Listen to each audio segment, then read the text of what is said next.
됐다. 됐네요. 시작하도록 하겠습니다. 이거 자료는 일단은 있으시죠? 그래서 일단 이거 그래도 뭐 약간 없으면 보면서 하면 될 것 같고요. 예, 요번에는 그 임마누엘의 약속이라는 부분인데 일단 출애굽기 저희 이제 마지막 장 마지막 구절이에요.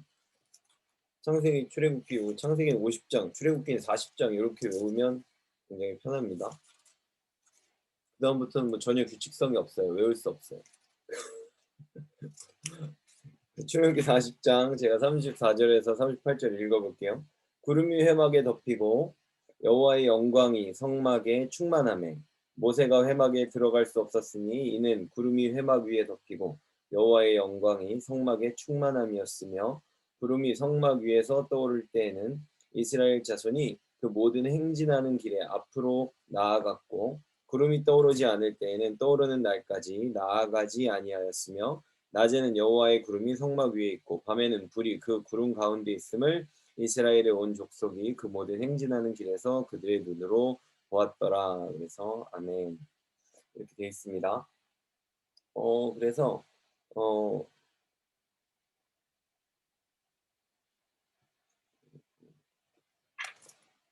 예, 여기 앞에 이제 요 성막 그림으로 이렇게 그린 거 이렇게 일단은 제가 그림으로 넣어놨고요.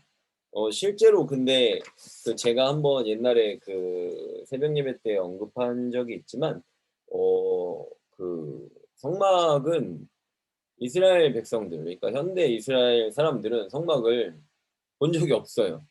왜냐하면 이미 솔로몬 때 성전으로 바뀌었기 때문에 그때만 해도 솔로몬 때부터 지금까지 뭐 남아 있는 게 거의 없기 때문에 바벨론한테 성전이 다 부서졌고 그렇죠. 그 이후에도 많이 유지되지 않았기 때문에 어 보통 그 법궤라 그러죠. 우리들이 법궤. 법궤는 솔로몬의 성전 이후에 2차 수룹바벨 성전이 지어졌을 때 그 안에 이미 법궤가 없었다고 보통은 전하고 있어요.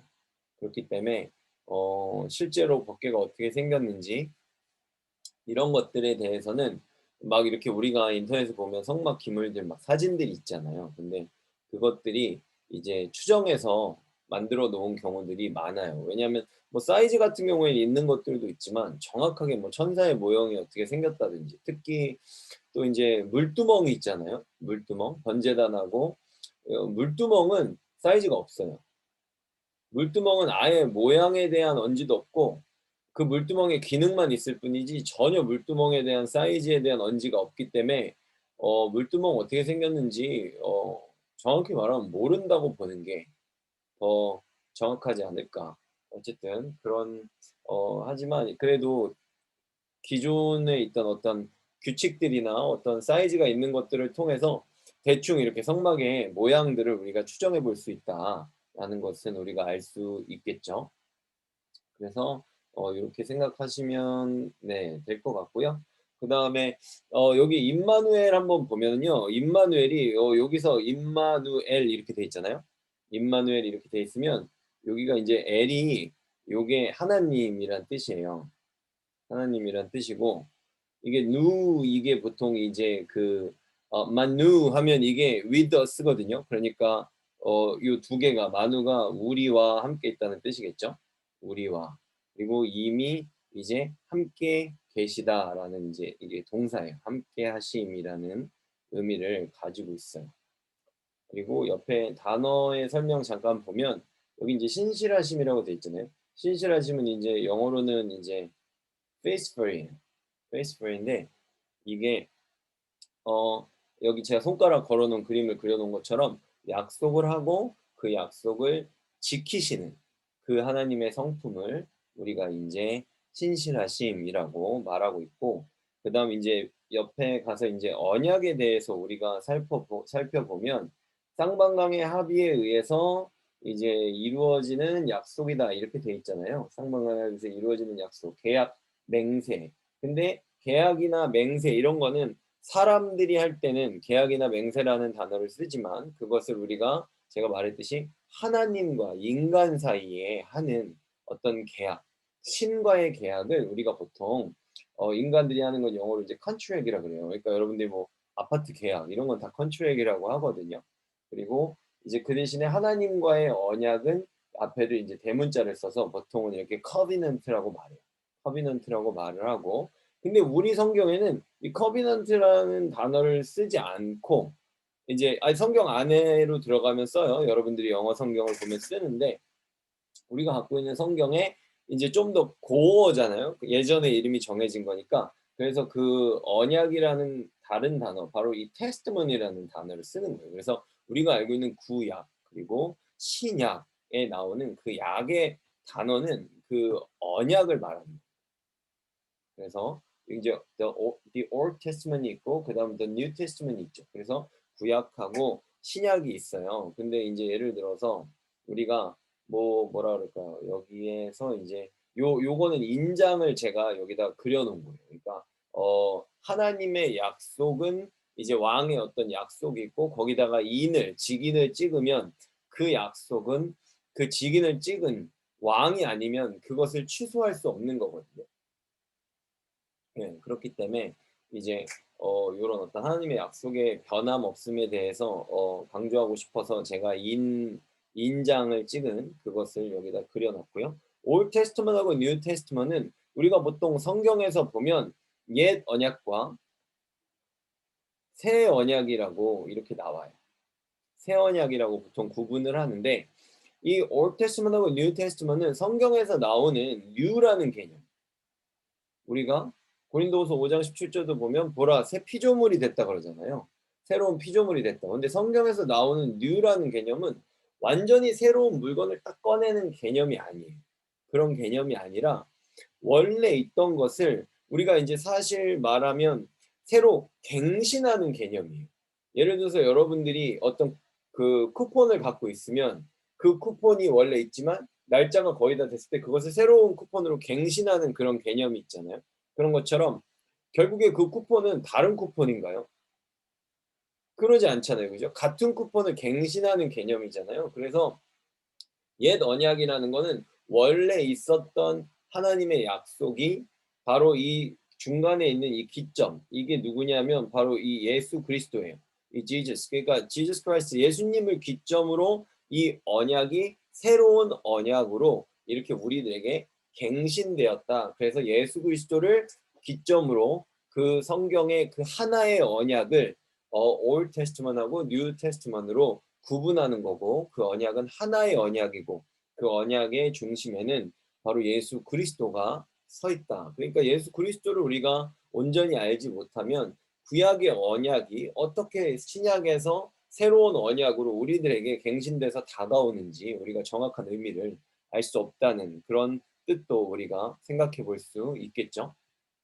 그래서 그다음 이제 여기 본문 개관을 읽어보면 출애굽 이후 많은 우여곡절을 겪어왔고 드디어 광야의 성막을 다 지었습니다. 그래서 성막을 다 짓고 그다음에 이제 제사장들 5세대에서 다 하고 제사장들을 세우고 이러는 장면이 바로 이 전까지 다 맞춰지고 이제 성막의 준비가 다 끝나고 제사장들의 어떤 준비가 다 끝나니까 바로 오늘의 장면이 나오는 거예요. 여호와의 영광이 성막에 충만히 가득 찼다라는 이 내용이 오늘 나오고 있어요. 근데 오늘은 출애굽기의 어떤 영광이 가득 찬 모습으로 출애굽기가 지금 마무리가 되고 있는데 이 모습은 출애굽기가 굉장히 이렇게 해피엔딩으로 끝나는 모습인 거예요. 그러면 출애굽기가 제일 처음 시작했을 때 이스라엘의 모습은 어떠했는지 우리가 생각해 보고 그 출애굽기의 시작점과 지금 마지막 부분에 여호와의 영광이 가득 찬 이 모습 두 가지를 가지고 우리가 이제 우리들에게 적용을 해 보고 우리들의 삶을 생각해 보려고 하는 내용을 담고 있어요. 그래서 해피엔딩으로 마무리된 출애굽기가 처음 이스라엘의 모습이 어떠했는가에 대해서 문제 1번에서 다루고 있어요. 그래서 출애굽기 2장 23절 처음 이스라엘의 모습이 이제 어떠했는가를 우리가 생각해 보면 출애굽기 2장 23절을 제가 읽을게요.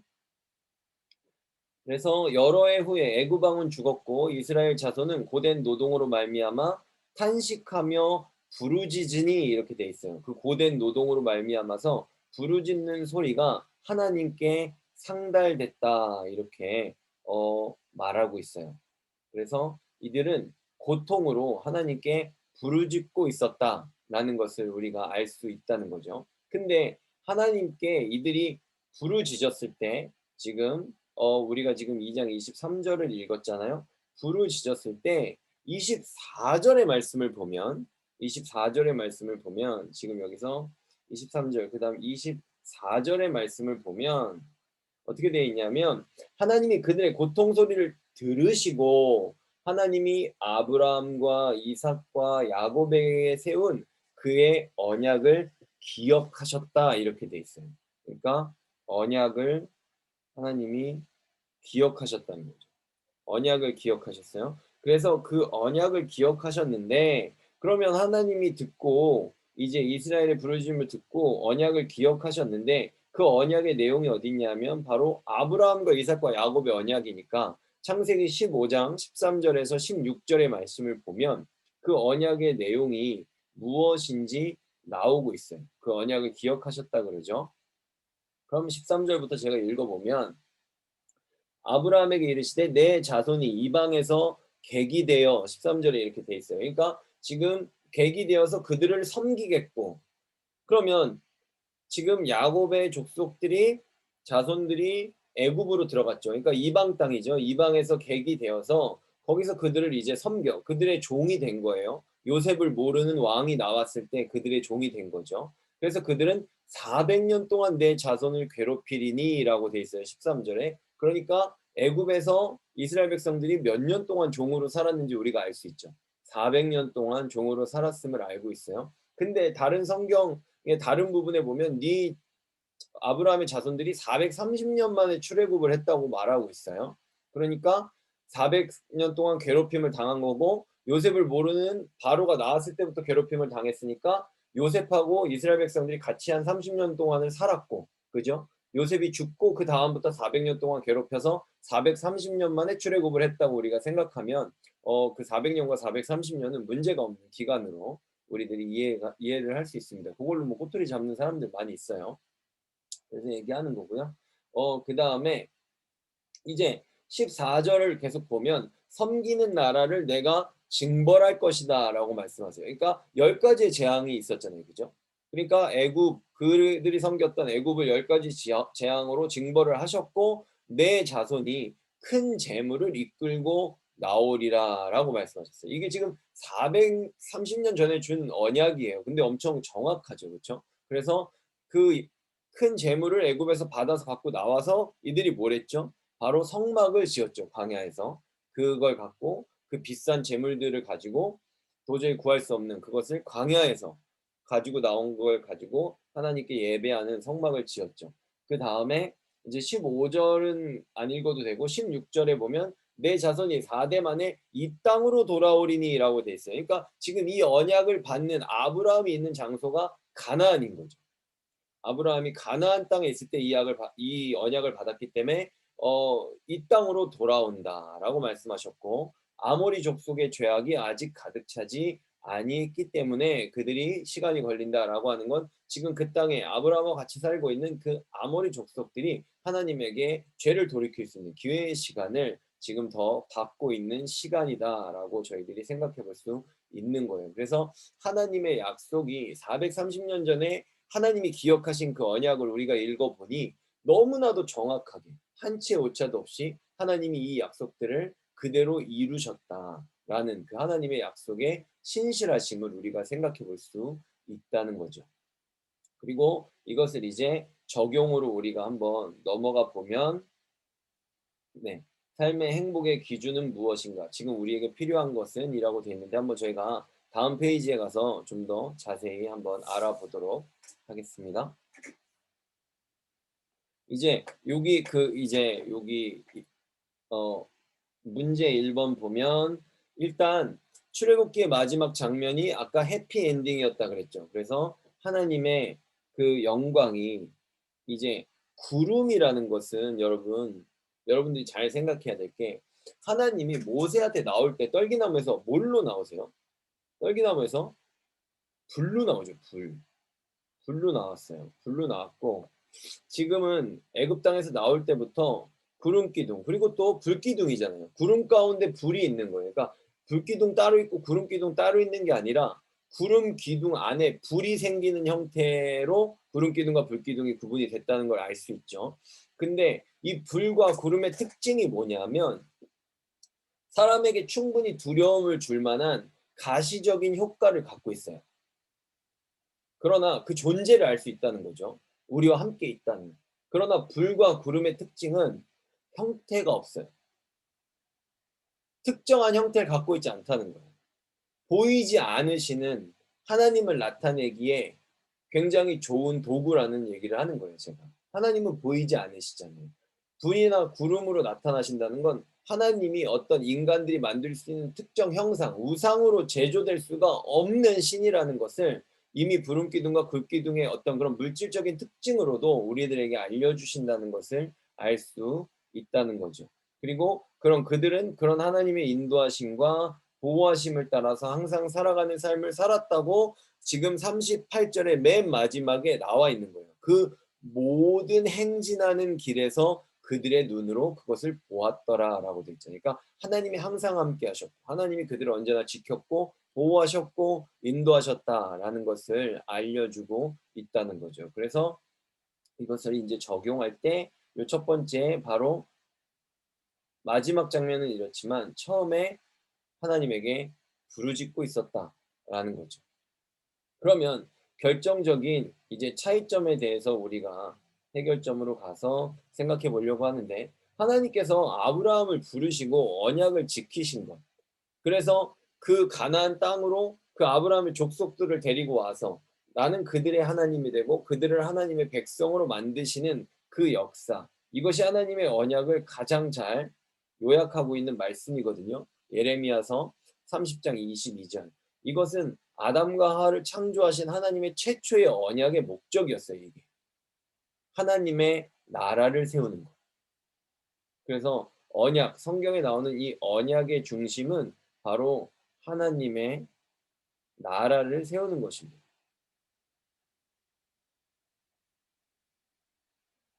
그 다음에 하나님의 나라를 세울 때 아담과 하와 하나님은 최초에 에덴 동산에서는 같이 살았죠. 그렇죠?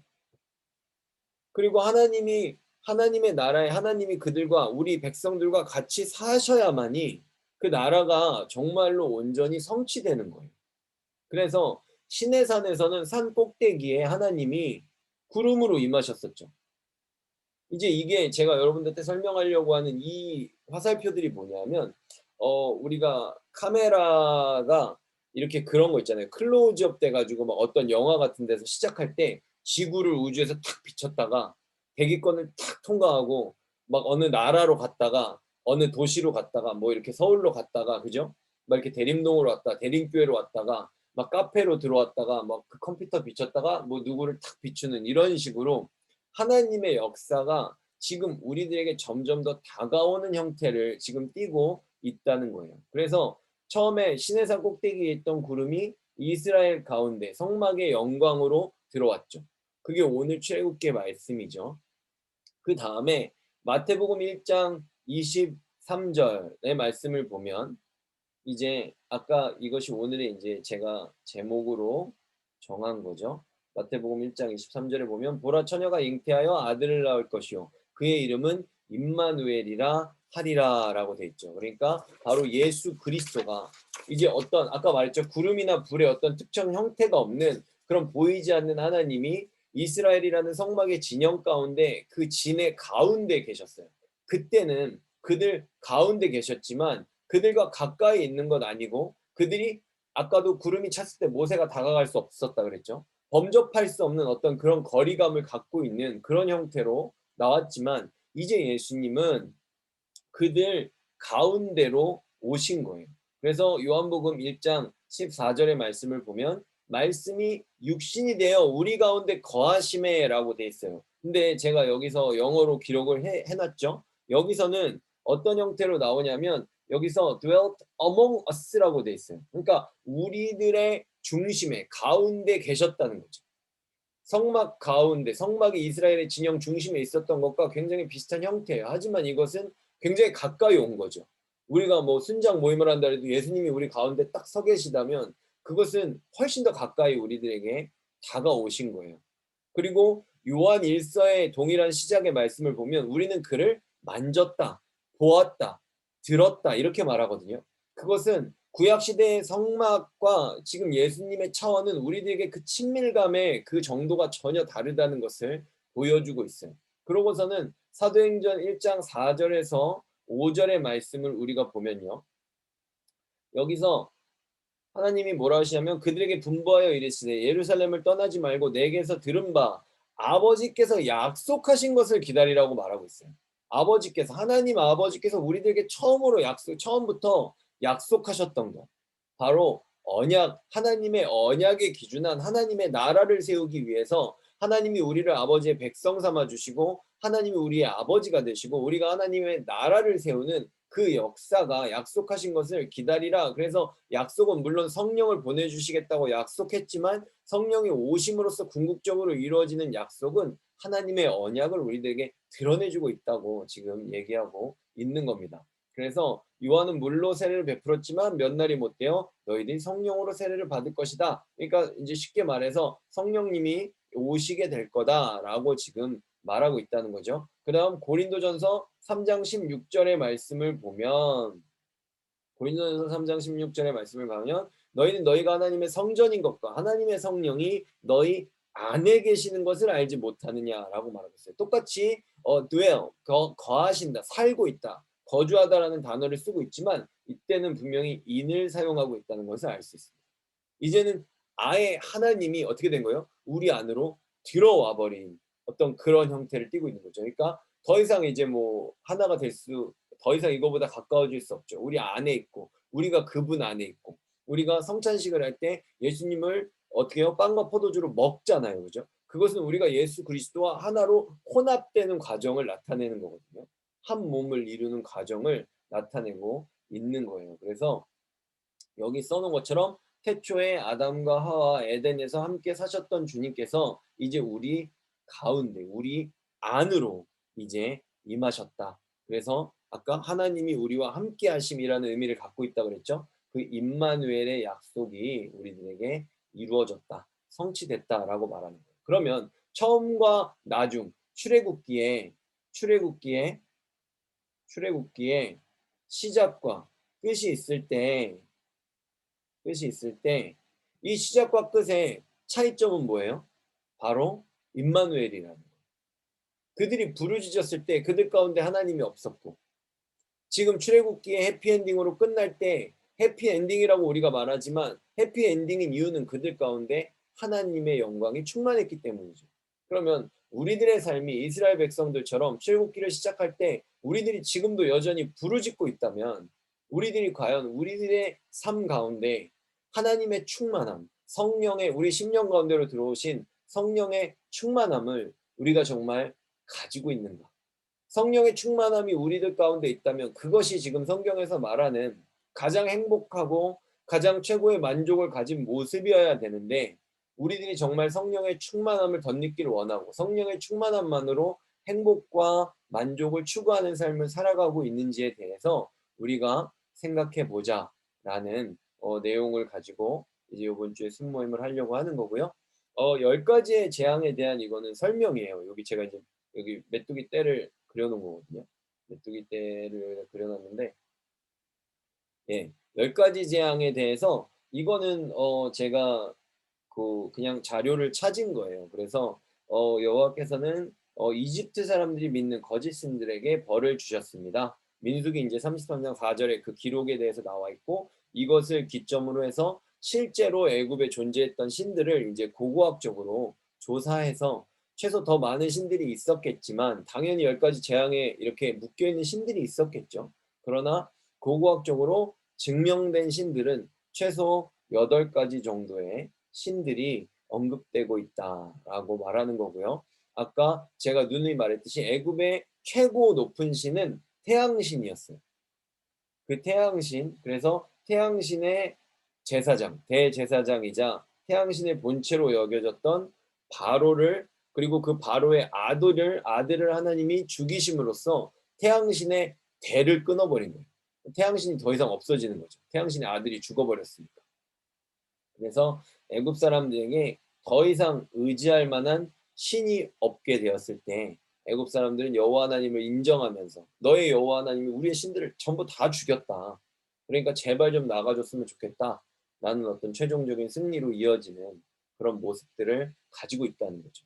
그러니까 이 세상에 있는 모든 것들, 이 세상에 어떤 힘을 갖고 있는 애굽 사람들이 여호와 하나님 앞에서는 절대로 언약을 지키시기 위해서 그들을 징벌하시는 여호와 하나님 앞에서 당대의 최고 강대국이었던 애굽이 아무런 힘도 못 쓰고 결국엔 그 승리를 인정하고 너희들에게 나가라고 말할 수밖에 없었던 것처럼 지금 내가 여호와 하나님이 우리들의 10년 가운데 함께 하시는데 내가 얼마나 애굽 앞에 세상 앞에 당당한 삶을 살아가고 있는가에 대해서 한번 이 글을 통해서 여러분들이 도전할 수 있으면 좋을 것 같습니다. 네, 그래서 어, 여기까지 하면 될 것 같아요. 이번 공유는 좀